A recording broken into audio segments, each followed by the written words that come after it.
Tout d'abord, donc, les suites de la tempête Xynthia sont encore ce midi au cœur de l'actualité, avec la visite surprise en fin de matinée de 3 membres du gouvernement à La Rochelle.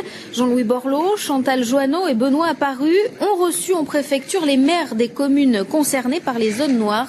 À l'issue de la réunion, le ministre de l'écologie a donc déclaré qu'il s'agissait d'un malentendu entre l'État et les populations sinistrées. Je vous propose de l'écouter. Il y a un malentendu. Les zones évoquées, c'est des zones de solidarité, c'est des zones de rachat, c'est pas des zones de destruction massive. Donc il y a un malentendu sur lesquels il faut qu'on s'explique, puis on va travailler avec eux. Alors ce sont des zones à risque, ce sont des zones à risque avéré, mais la solidarité nationale est là pour aider. Donc c'est ce malentendu qu'il faut régler. Alors des déclarations peut-être en forme de reculade, que doit donc penser la population et les personnes concernées par ces zones noires? Dans l'immédiat, elles attendent des réponses concrètes et beaucoup plus claires. Leur seule arme, la mobilisation, comme hier à l'occasion de la venue de nombreux sénateurs. Retour sur cette journée agitée avec Sandrine Leclerc. Les sinistrés ne décolèrent pas. Une semaine après la publication de la cartographie des zones noires, 200 personnes se sont donné rendez-vous devant la préfecture de Charente-Maritime à La Rochelle pour dénoncer le manque de dialogue. Au même moment, à l'intérieur de la préfecture, une mission de 12 sénateurs auditionnait le préfet et les services de l'État.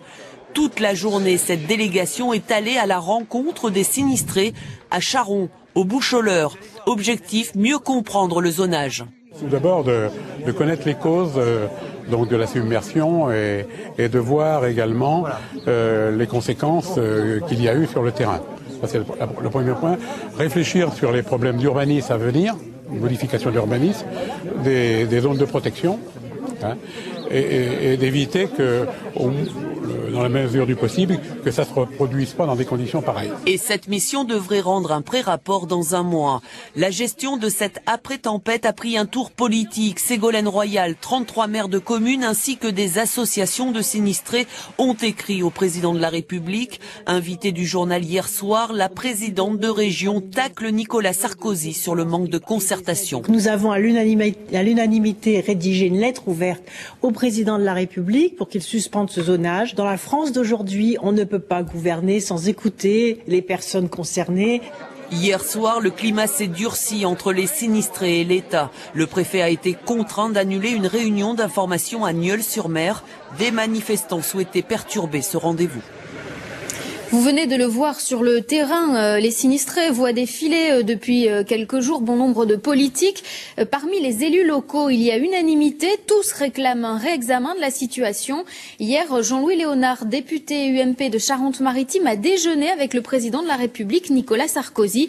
Il a mis en cause la méthode employée par les préfets. Je vous propose de l'écouter au micro d'Olivier Rioux.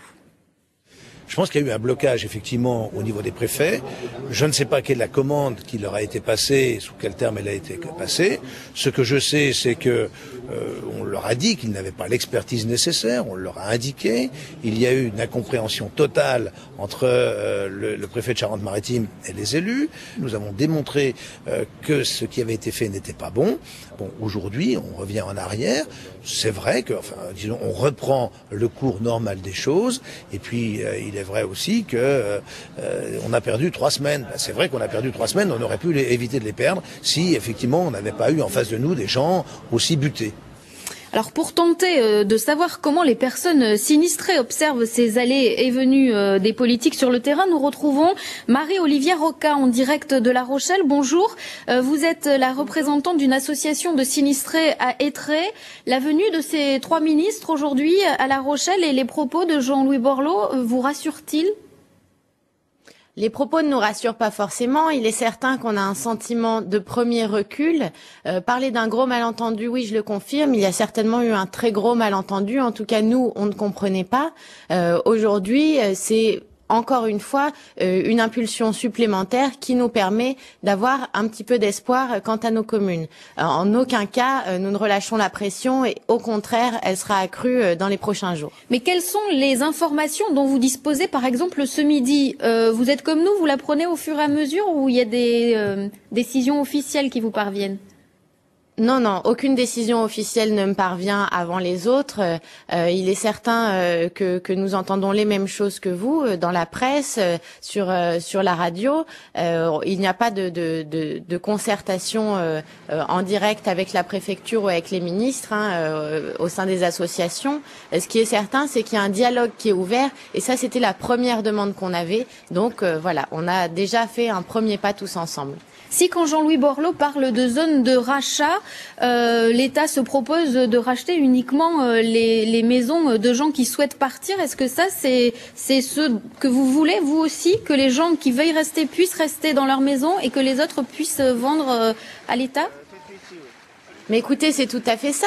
Pour la commune d'Étré, on a quelques foyers qui souhaitent partir.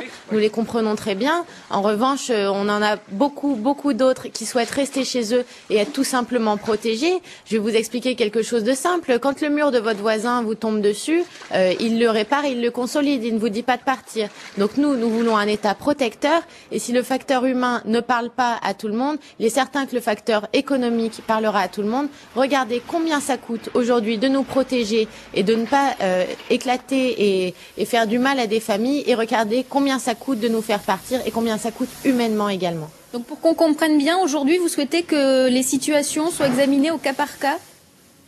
Tout à fait, c'est ce que nous réclamons depuis le début. Chacun a son libre arbitre et chacun doit l'exercer en connaissance de cause.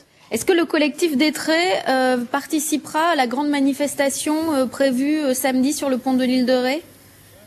Écoutez, nous attendons encore des concertations avec les autres associations, mais il est certain que le mouvement ne se relâchera pas, ni à Étré, ni ailleurs. Marie-Olivia Rocca, merci beaucoup pour cette première réaction. Nous allons donc suivre ce dossier tout au long de la journée, avec en ce moment, donc, je vous le disais, la présence aux côtés de Dominique Bussereau, de 3 autres membres du gouvernement, et Jean-Louis Borloo, le ministre de l'écologie, qui vient d'évoquer un malentendu avec des décisions qui seront donc prises a priori au cas par cas. Un sordide fait divers à présent.